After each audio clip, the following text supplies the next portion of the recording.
The concept of male self-improvement, I truly believe women don't even believe it exists. Yeah. I truly believe that women are like, when you say, hey, what can I do to make this unattractive guy sleep with the super hot girl? The girl like can't even conceive of that reality, even though we see it happen all the time. Dudes like pull themselves up from their shoestrings and improve and become.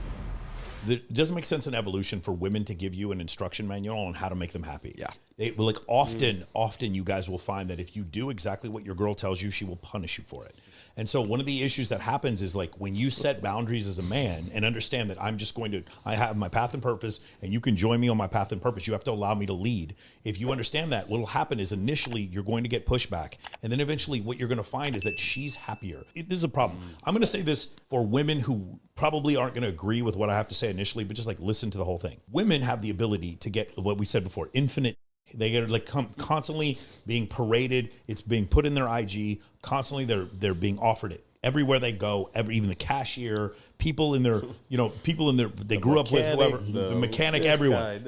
Everyone's trying to have sex with them. They're being offered this constantly. So we understand that women have the ability to be offered more. They have more attention than we do. So because they have that leverage point, in order for a relationship to work, I believe women have to be slightly more into a man than a man's into a woman.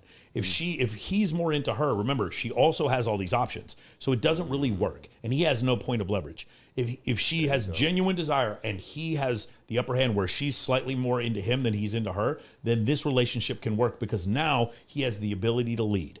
And if you can show me something that counters this, and please let me know. The vast majority of relationships that I see work are when men are allowed to lead. Not allowed, but men lead. When they do lead, what you find is that a lot of the problems that she's having with you magically just go away. So this boundary that she's you saying allowed comes from somewhere because it is a thing. Yes. You know what I mean? It's like, you okay with it, sweetheart? Yeah. We'll do a lot better if I lead the way. Yes, for sure. All this time, I tell sometimes my girlfriend, we're walking around with a big group of girls and the girl be in her ear, where are we going? I'm like, it doesn't matter. You're going to let me lead. We're like nightclub in Vegas. This is my house. Don't worry about it. Like we're on stage at Excess. I basically pay rent here. You're fine. You're fine. Don't worry. You're going to let, and I don't ask her, but like, you're going to let me lead. And then she's like, oh, okay, now I understand what's going on here. Again, you can't ask the deer how to hunt the deer. Biologically, just imagine a girl who's like a perfect 10. If she had some sort of like, was able to tell you how to bang chicks who were like 10s, then every guy would just be banging 10s all the time. But of course, it doesn't work like that. There's no way that a woman who's that attractive is going to give you the blueprint in order to sleep with women. So like, they can't give you the advice to make them happy or to be in relationships with them or to sleep with them. It's not that they're like deliberately trying to give you bad advice. They just evolutionarily can't give you. It's because like they know that when you asking a woman directly, you're using empirical overt language. When you ask a woman, the very question. The fact that you would need to ask her in the first place disqualifies you. Yes. You're already, because you're the guy who doesn't get it. She wants to get with the guy who's been rewarded so many times with chicks that he doesn't need to ask those stupid fucking questions. And so what'll happen? If you were a suitable mate, you would know. Yeah. So, but here's the other thing. When she does give you advice, and she'll give you some advice, she's giving you the advice of the man she's attracted to. So she's going to give you advice like be more sensitive or buy her flowers or whatever. And by the way, if you're as good looking or as wealthy as Tom Brady, you can buy women flowers, and I'm sure it's a turn on. But that's the thing. In her mind, the concept, I've said this before, would become like high status, and they end up sleeping with super hot girls all the time. We see it. Women, when they give advice to men on how to sleep with women, the advice is always the advice that they would give to a man who they're already attracted to. Oh, wow. Because they can't conceive of a man they're not attracted to being able to sleep with them, because that would require self-improvement, which women do not inherently and it's the hottest women who don't conceive this. They don't conceive this idea. They wait at the finish line and they the winners. They don't care about your struggle. They wait at the finish line and the winners. And so from that concept, like, that's why they cannot give you good advice. Now extrapolate that to being in the relationship, and you're asking, well, what do you want? What do you want to make me happy? You asking the question all of a sudden means you're not leading. So now she's even more turned off. Her hypergamy is more confused, looking for signals. Where's this out? I need an alpha male because this guy clearly isn't one. When instead you say, no, I'm going to lead. And then when she doesn't, you have to have the ability to walk away. I tell my guys all the time, would they ask me a question about their girl? My question is, I don't know how to answer your question because I don't have all the context, but what I would ask you is, would you tolerate this behavior if there were 3 stunning women waiting for you at home, dying to you? Would you still tolerate this behavior? And they're like, no, of course not. then you have sold yourself short. All you need to know. Would you tolerate this behavior from your boss if you had 50 million in the bank? Would you tolerate this behavior from your friends if you could just get rid of them and get a cooler friend group? Would you tolerate the behavior from your girl if you have 3 girls waiting for you back at home? I've had 3 girls waiting for me back at home before, and I can tell you from that point forward, I would not tolerate anything from a woman that I dated that I wouldn't tolerate if I had 3 women's back at home. Confidence is derived from options. It's like tolerating it from a fucking employee. That's a employee, but you know that you're already good. This is one of the reasons why you'll see with large sales teams, they fire the bottom 15% on a regular basis, and why NFL teams will churn through the guys at the bottom of the roster. But for 2 reasons. 1, they want possible improvement, but 2, they need the rest of the team to see you are competing for something. And so the situation is, if a woman does not want you to cheat, but if she knows you can never cheat, you are in deep. Yeah. And a woman does not want you to replace her, but if she believes that you can't replace her, if she believes that she is the best you could possibly do, she will walk all over you. Women don't want you to cheat, but they love a man who could. Yes, and if she has any inkling that if she cheated, that you would take her back, you have 2 problems. Number 1 is there's an underlying issue that caused her to cheat. Women do not cheat because of, generally, 83% of the time, generally not cheat just because of a sexual urge. They cheat because they're missing something. That's the first reason. But the second problem is when you take her back. Could be. Yeah, it could be. Okay. Can't roll that out. When you take her, I'm sorry, for sexual variety. That's what I meant to say. Short-term sexual variety. Women generally don't cheat for short-term sexual variety like men do. I need long-term good. Yes, basically that they'll cheat for. This better be worth it. So there's 2 issues if you take a woman back who cheats. The first issue is that there's some underlying problem that hasn't been fixed, and the second issue is you're always the dude who took back a girl who cheated on you. And she will What's wrong with you? that. What is wrong? Even though consciously she will be begging you to take her back, subconsciously she's like, he took me back after I cheated on This him. weak mother. There must be, her hypergamy is saying there must be something. Because remember, all of her evolutionary programming is to find the best genetics that she can possibly couple with that is going to be able to protect, provide, and provision for her child. That's also why you should never tell a chick that you're reading my book or that you're in MOA or that you're in any way trying to become to have some sort of masculine self-improvement. And never say, hey, I became the man I am today because I read The Rational Male and I went to MOA and never say that. Because that woman wants to believe, her hindbrain, that you just get it. You're naturally an alpha, that you didn't actually have to go through any process. You just naturally got it because her filter, her intuition, I call it the hypergamous filter, right? She's looking for is he the best I can do, right? Well, if he was, he wouldn't have had to go through all that to become this guy. So there's this want for an understanding of whether the guy is authentic. So when you look at like shows like The Bachelor or The Bachelor, there are women who are trying to figure out if these guys are the real deal. Is he the best for her? So you got a bunch of guys and one chick, right?